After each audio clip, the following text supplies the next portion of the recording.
Welcome, friends. Welcome, dreamers, old and new.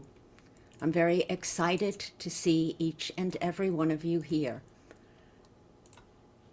We come together to understand our dreams. How many of us dream at night and yet fail to remember the dreams in the morning? Here, with the Dream Gate, you're going to have a way to understand those dreams, to move forward in your lifetimes, along with waking and dream consciousness, communicating with one another.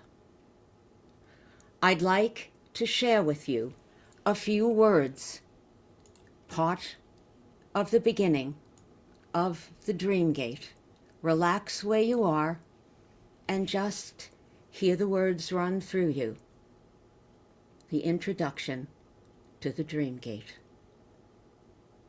That which the dream shows is a shadow of such wisdom as exists in man, even if during the waking state he may know nothing about it.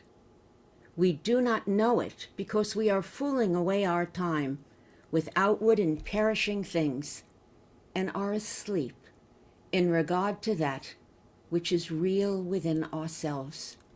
Not my words, but the words of Paracelsus long ago. And so I begin. It is simple heredity, just not the kind I ever studied in my genetics classes. I was born of a long line of dreamers, destined to thread dreaming through my entire life. The heredity I speak of is not something etched onto codons, the units of DNA that determine hair, eye color, and human traits. Rather, what I speak of is something that flows from one generation to another, embedded through ritual enactments that ensure survival. Thus, when it comes to being born of a family of dreamers, I speak of the respect, attention, and continual importance placed upon dreams in my family, especially on my maternal side. Now, since I am an original, such is this theory of mine that is absent from the halls of formal science. Dream work is something we adapt to through our environmental support. If it is a ritual for a particular family to eat a particular dish upon rising, breaking fast each day with it, the process is simply passed on from one generation to another until something interferes with its survival, challenging or dismissing it. Perhaps a change in location, diffusion of original family over a wider territory, or the entry of new ideas simply births something new and different. Dreams and the importance of dreams in a particular culture or individual family are thus either embraced or dismissed in this manner. In my family for generations, dreams were simply a way of life. Their importance and significance in influencing waking reality were carried from one generation to another. Despite the changing views of modernity, which would challenge the importance of dreaming, the ritual of sharing and talking about dreams was sewn into the fabric of our nature, connecting us with our past and possible future. Such an environment was for me the fertile ground to plant the seeds of my lifelong romance with dreaming. And romance it is that continues today. The big questions of life fill me each night prior to going to sleep. It is this deep interest that has me expanding the dreaming state to include any altered state that ushers me into what I call imaginario, the territory where I experience a world outside my proximal waiting environment. Whenever I enter the imaginal state of mind, the dreaming state, I see through the faculty of the imagination something that is not perceived with my physical senses, but is experienced through my imaginal. This is true for all of us, and thus I wish each of us to embrace this wondrous idea. Let us view entering this imaginal state, dreaming, as far more than sleeping dreams that manifest when the head is upon the pillow and darkness surrounds us. This idea of seeing the possibility of dreaming as expanding to periods when we are partially awake expands the dream territory to include the daytime reveries. Since we all experience daytime reveries, we can all move beyond the horn of ivory to access the deeper, more rewarding experience of the horn of truth. My own history helped me early on, and yet we can all play catch-up if we are really interested in understanding our dreams. Thus, while the genetics of my family ritual put me in the dreamer category quite naturally, anyone can begin by paying attention. It takes attention and devotion. That is what the Dream Gate is about. Since the trip beyond the Dream Gate is about traveling onto a strange landscape, naturally all tourists need a guide. And I feel it's important right at the beginning to present my qualifications. It was evident even prior to my birth that dreams were to play an important part in my future. You see, my birth was announced through a dream, or rather through the absence of a dream, to my mother, a gifted mistress of dreams. The myth of her own birth was that, the last born of her family of 7, it was she who was born with the veil, apparently a sign in her nature as a dreamer and seer. As a biologist, I believe that the amniotic sac, which usually follows a baby with the afterbirth, must have wrapped around my mother as she arrived in the birth canal. How this would be a prediction of a child's psychic abilities remains a mystery. And yet, in my mother's case, I can confirm the validity of her paranormal abilities, due or not due to the presence of the veil or sac. My mother was simply a seer. She knew things that most of us were unaware of. And in the case of my 3 brothers and myself, this impressive knowledge certainly did keep us in line. There were consequences to pay that were best avoided if we chanced breaking any house rules, for Mother always knew our actions. We respected her and saw her as something incredibly special, gifted beyond anyone else in our little world. Most of Mother's visions came through nighttime dreams. The instance of my birth and the prediction of my sex in dream was something of a legend in our little family. The telling of the story formed a solid ground for my own personal mythology. Annually, during my birth week, Mother would tell the story as though it were part of a sacred text of being. Since I was born on Labor Day, September 1st, my birthday was celebrated from the 1st of the month until the first Monday, the official celebration of Labor Day.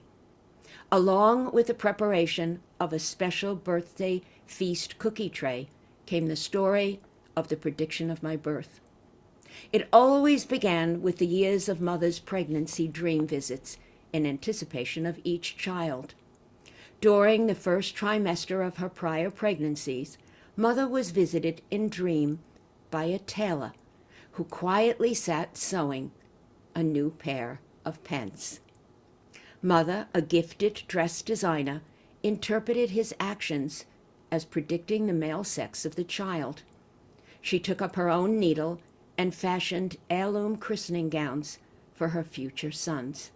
The dreams correctly divined each pregnancy. 3 boys were born. A 4th boy was prematurely miscarried. And yet, when the tailor neglected to show up for the next child, which was me, she knew her daughter would be born. So secure in the validity of the tailor's absence, she fashioned a rag doll to give the boys in preparation of my arrival. She named the rag doll Janet, The boys took their baby sister doll everywhere, loving and tenderly caring for her. Each year the story flowed easily until this very moment. With a flair for the dramatic, my mother moved on, slowly preparing for the great crescendo. First she would moan, remembering my difficult breech birth. Anxiety followed, with a great rush to get home so that she could prepare the young boys for school, which followed immediately after Labor Day. She was building up to the climax, the greatest of mysteries. She would describe the arrival home. I remember it well. There is an old black and white photo of my 3 adorable brothers, all dressed up, sitting on our front steps, waiting for me. So strongly imprinted upon my memory is this visual image, painted by my mother, she stepping from a car, holding me, a 10-pound baby in her arms, displaying me to the welcoming glee of the excited little boys. There is a moment of happy reunion before silence falls. We all hold our breath in anticipation for what's coming next. My mother dramatically glances around, her eyes searching for something, scouring each direction.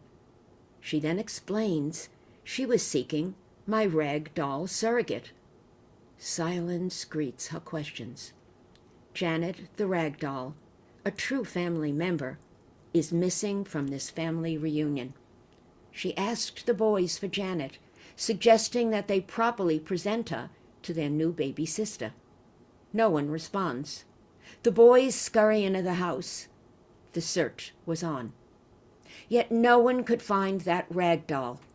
Janet had simply vanished. And so the story ends with mystery, and everyone would laugh and my cake would appear with the appropriate candles for my wish. And that was until the next birthday, when the ritual story would rise again.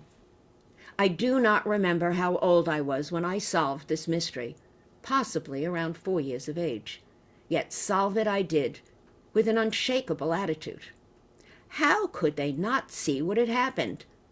I apparently inquired indignantly, was it not plain enough? I was that rag doll come to life. Apparently my saucer eyes widened with such seriousness that none could contradict me. They were probably bursting with contained laughter, yet none spoke, allowing me center stage. From that day on, the story concluded with my imaginal ending. It was incorporated into the annual telling of the dream of Janet, the rag doll come to life. From the absence of the tailor in Mother's dream to the disappearance of that rag doll, my life seemed set on a course with the world of the unseen mysteries, the hidden dimension of the world within. While most spend their time getting accustomed to viewing the external world, navigating the physical roads, my sights were reversed. My journeys within, my birth home, was the perfect school for my training. Lesson here? Even now, decades later, I smile thinking upon my innocent childhood leap into the imaginal. Here, a story repeated over and again, like the ancestral myths orally transmitted from one generation to another, not only touched me, but transformed me. I did not just accept the tale as merely a lovely dream story, but I enthusiastically added to it, deepening its mystery by bridging its culmination by virtue of my own imagination.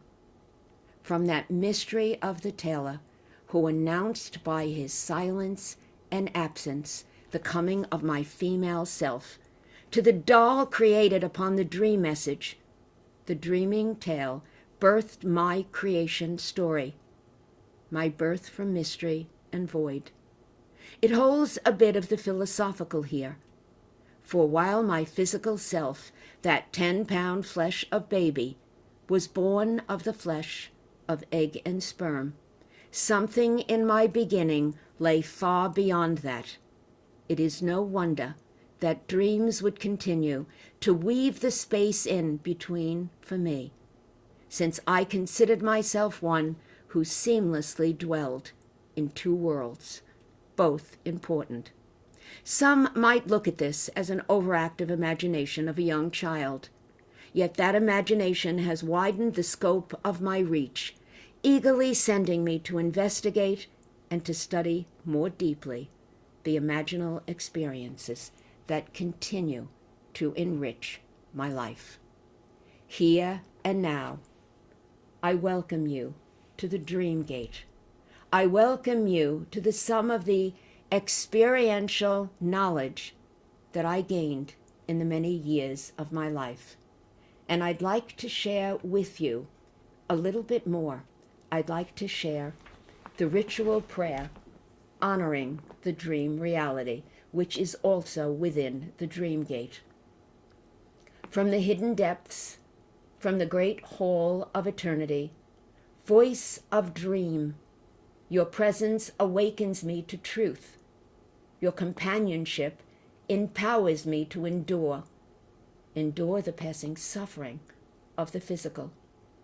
Beloved, source of truth abiding in the dreaming depths of my heart, I am servant to your wisdom.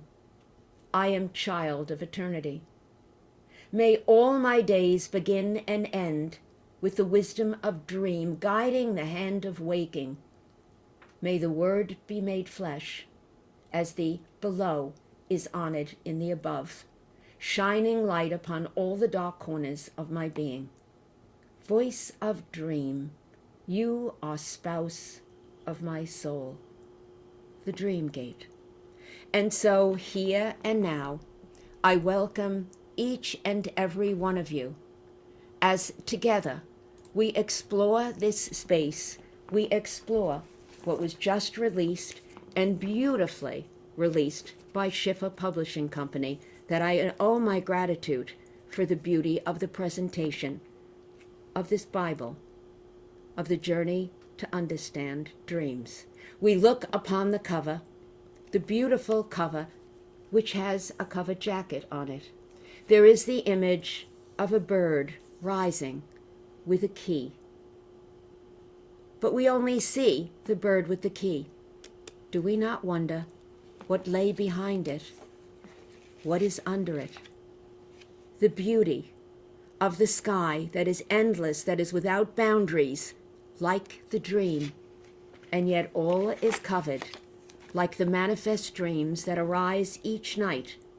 For many, we don't understand them at first. We're confused. And maybe because they are confusing, maybe because we don't understand their chaos, they seem quite ridiculous. Maybe our life seems chaotic as well, and we have no time to pay attention to, in quotes, just a dream.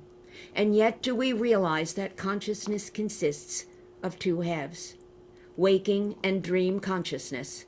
We're only half awake if all we attend to is the physical world outside us, for it is the world within that rises to compensate and to expand what the eyes see. So I invite each and every one of you to take a glance, to go to the bookstores, to think about the journey of the dream, to think about learning perhaps, to write your own dream journal, to find your own dream dictionary, which the Dream Gate brings you step by step to develop. Your own personal dictionary, not one created for the general public, but one which has specific and very special meaning just for you. Your own sanctuary and your own journal where you expand it with your creative drawing and painting and sketching and collaging. The more time that we put in to the dream, the more that's revealed. It's like digging in an archaeological dig for a discovery. The more that we seek, the more that we learn. So I hope you will pay more attention to dreams, and I hope you will take that road that step by step leads you to look at the surface of the dream and begin to peel away the layers so that you might understand more greatly not only your dreams, but yourself. In antiquity, individuals traveled to Asclepion. They traveled to sacred dreaming places, where each and every one of them would lay to sleep to dream, to have a priest or priestess dream on their behalf, and to have a dream interpreter interpret the dreams that came, seeking to understand better themselves, seeking healing. They also went to places like Delphi. They went with their questions, and they were given answers in riddles by the great oracle who sat on a tripod, and before her the words, "Know thyself." The individuals were sent home with riddles, the same way that the oracle inside the voice of dream gives us a riddle in the morning. What arrives, what appears on the surface, is like what came from the mouth of the priest or priestess, the oracle at Delphi. The answer was not obvious. It needed thought. It needed us to go to the oracle inside ourselves to peel off the layers and to find the truth. This is the journey that one takes with the helping guidance of the Dream Gate, written by one who's been a dreamer since birth. I open the floor for each and every one of you to share with me your thoughts on dreams, and perhaps your thoughts with any questions that you might wish to bring forward either in the chat or in a hand that rises. Please know that this is being recorded and that, in fact, it will probably be on the website. So if you do not wish to be heard, if you would prefer not, then just write something below. And I'm looking to see if we have some hands that are written. Yes, we do. All right. Anita. Welcome, Anita. Thank you. Thank you for the reading. It was beautiful. I have been doing dreams with you for quite a while now, and I just want to say that I am so dedicated to this practice, and every time I learn more. And tonight I learned something that's off topic a little, but your story about your mother being born with a veil. My grandma that comes as my guide often, she was also born with a veil. And There's a lot. she tells this Go ahead. she tells the story that when the veil is removed from a child, if it's moved from the bottom to the top, they can see the future. From the top downward, they see the past. And she tells that hers was taken sideways, so she could only see half of things. And I never knew, if that was true or just her idea. But as time went on, I got more out of it. That there is something to it. I wasn't born with a veil, but I do have a lot of her abilities, and so applying them as I'm trying to learn to do, and gradually learning more and more to do, has become so powerful. I just can't explain it any better. And I just have to say thank you for your guidance, because it is marvelous. Certainly, thank you for sharing that. And there are individuals I've met in life who also know the mystery of the veil. And as I said, I am a biologist. My first doctorate was in science from New York University. So I look at it, and especially reproductive physiology was one of my favorite areas. It is probably many times that a child is born with the sac wrapped around them.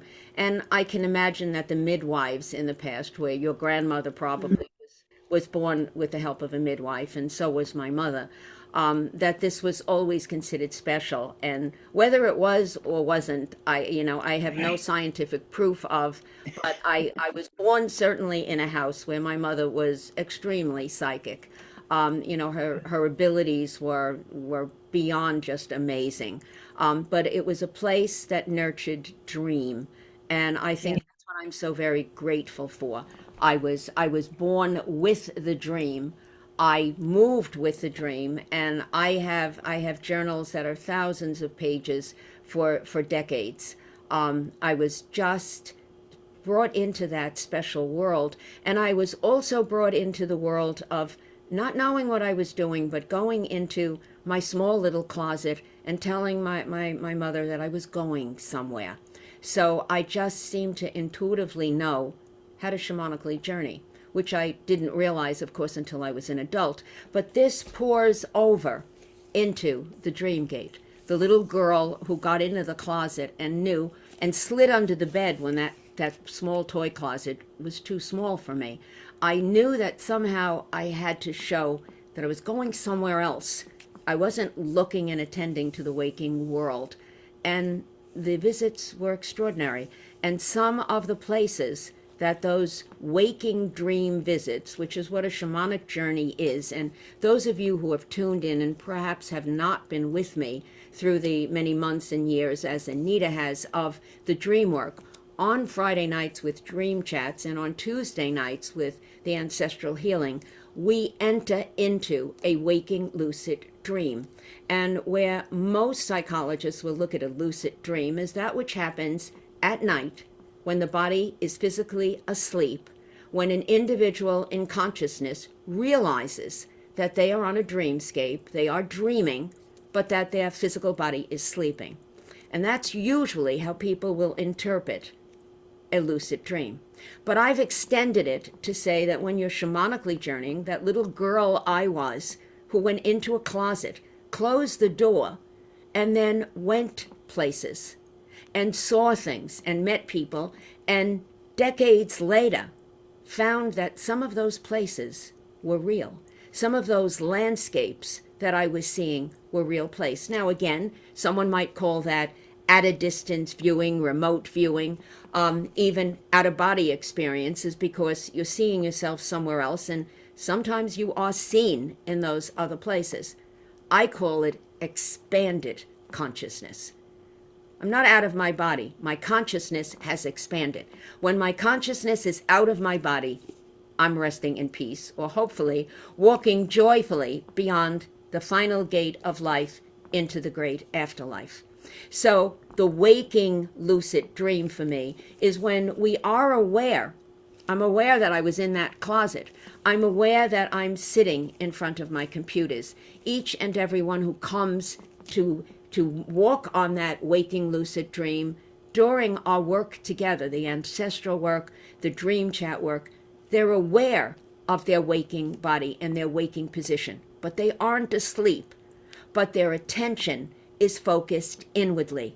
And it is by virtue of the faculty of the imagination that the images rise, and the image is the message that comes from the eternal, from the depths of dream, and they are each image portals. They lead us somewhere else. Each and every one of them has so much to tell.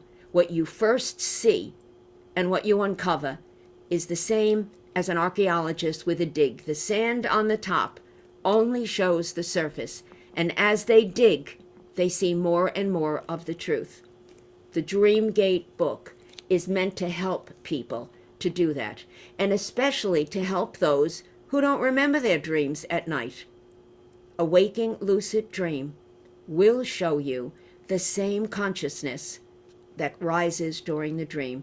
And at the end, in the second part of the Dream Gate, there are given journeys like the ancestors took to those sacred places, those Asclepium, where they would travel by foot to dream, to receive information, to know more about who they were.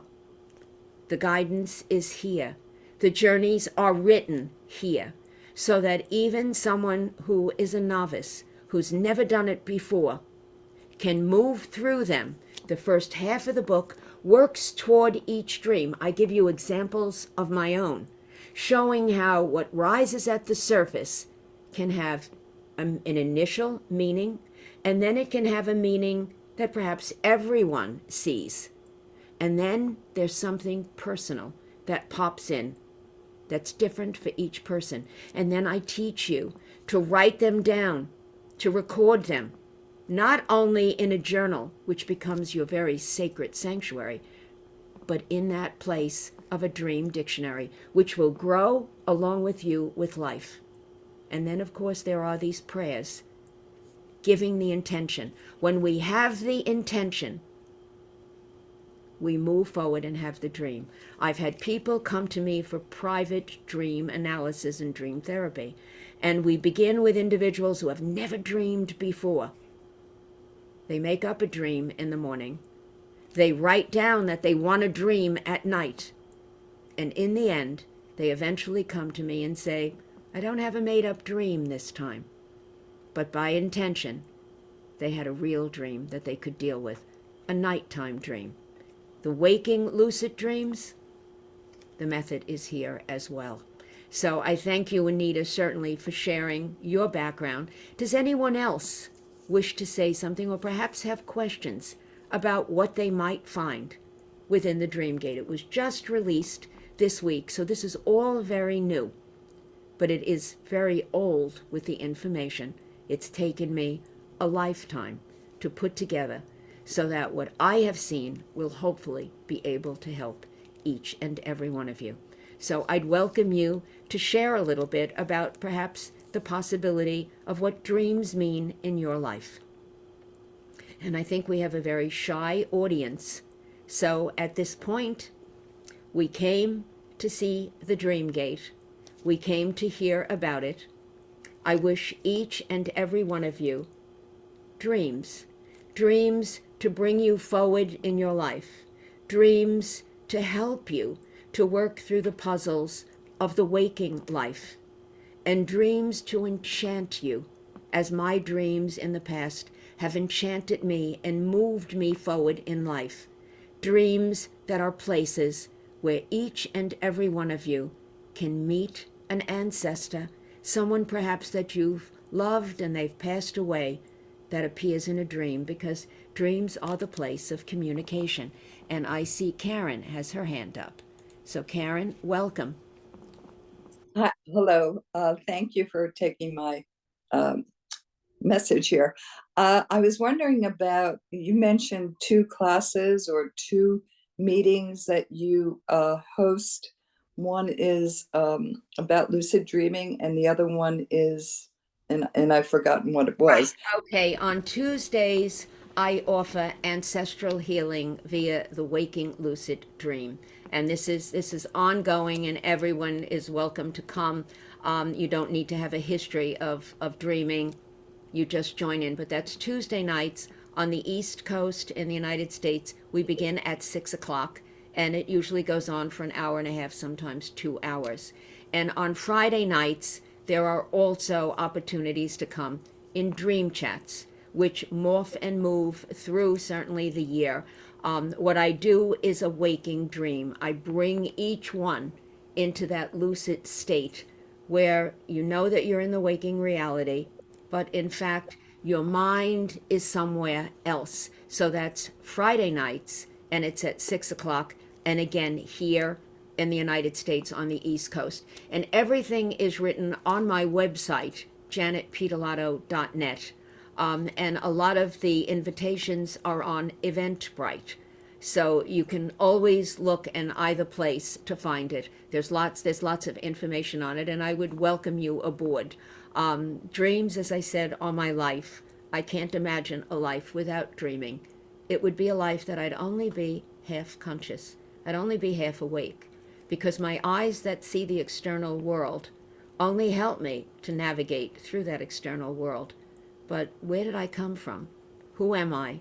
And what really is my role in life? The messages arrive from inside. And yes, they don't arrive without the need to look with the waking consciousness, to join the two together. And as I often say to people, true healing, being truly aware and awake, knowing yourself, is really having waking and dream consciousness in communication constantly, so that you see both. Because as there are 2 doors behind me, for those of you that are not with me on my Tuesday and Friday classes, I'm sitting here with the virtual background of the Gaia Anderson Museum in Old Cairo. There are 2 doors that lead into this beautiful place. These were homes that were created in the 11th and the 17th century. And it was Gaia Anderson, an Englishman, who convinced the Antiquities Department to allow him to live in these two places, to renovate and to modernize what was necessary inside for living. And he left all of his beautiful Egyptian collection for each and every one of us to see. I have brought people on pilgrimage to Egypt, and this is one of the places, a pilgrimage place to visit. And those of you who would like to see the inside, The Spy Who Loved Me, the James Bond movie with Roger Moore, shows in the first maybe 3 or 4 minutes. The first scene happens inside here. But what makes it important for me is these two doorways represent the two doorways that we can go into the dream. I mentioned that during the day, if we're bored, if we're waiting for an appointment somewhere, if we're online in a grocery store, our mind wanders somewhere. Like the little Egyptians, the hieroglyph that has the open eye and the little feet, we walk into the dream space mentally by virtue of our faculty of the imagination. Now, sometimes we create a fantasy that's pretty absurd, that has no real meaning. And that's the gate of ivory. But the gate of horn is the gate of truth. That's when images rise like bubbles in a bottle of champagne to bring us messages to compensate and to expand what the waking mind sees.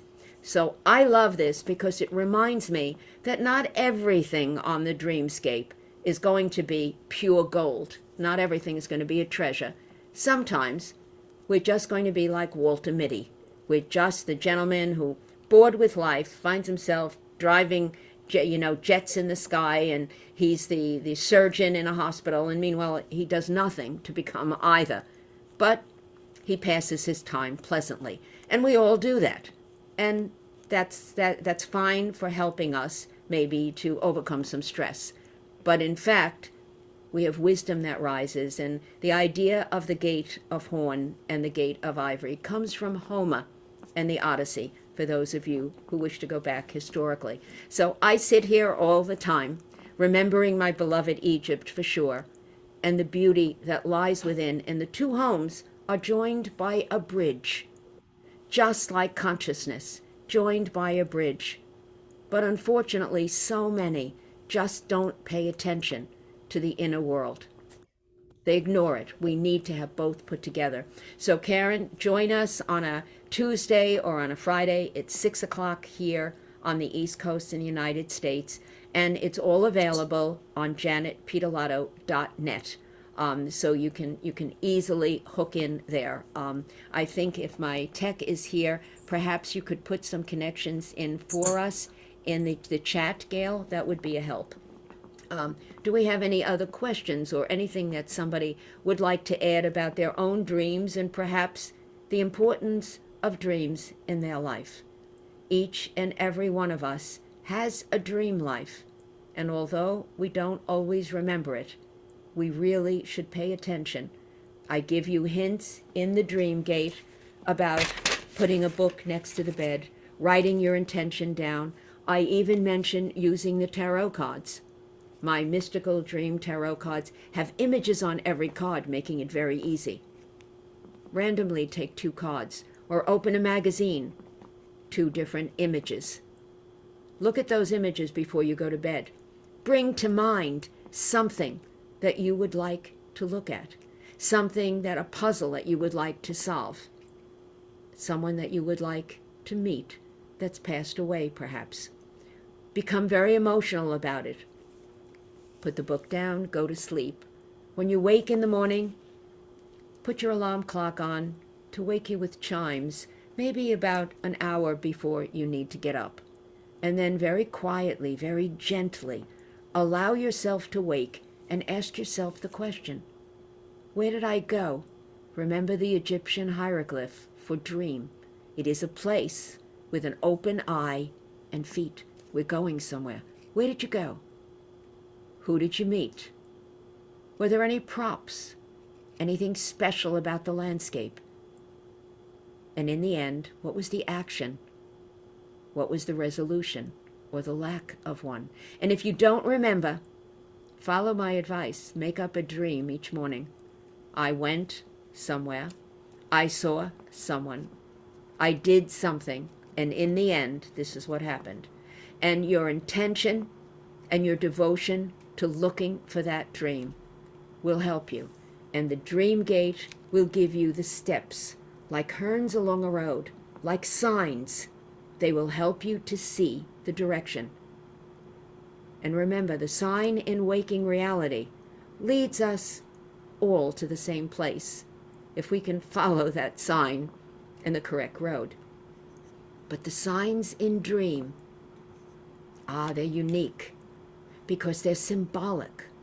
And each one may bring up different memories, different ideas, and different meanings for each and every one of us, which will fill our own personal dream dictionary. And the dream gate, it will help you, each and every one of you. It'll be a companion that says you can do it, you can awaken that voice, you can come close to hearing the messages that rise within. And if there aren't any other questions, I hope you'll check it out. And it was my pleasure to be with you, to introduce my Dream Gate. It's been years in coming, and it's a pleasure to share it with each and every one of you. Keep dreaming. And if you're not dreaming and remembering, begin to make up those dreams so that the beautiful dreams will come and you will remember. Abundant blessings and sweet dreams to each and every one of you.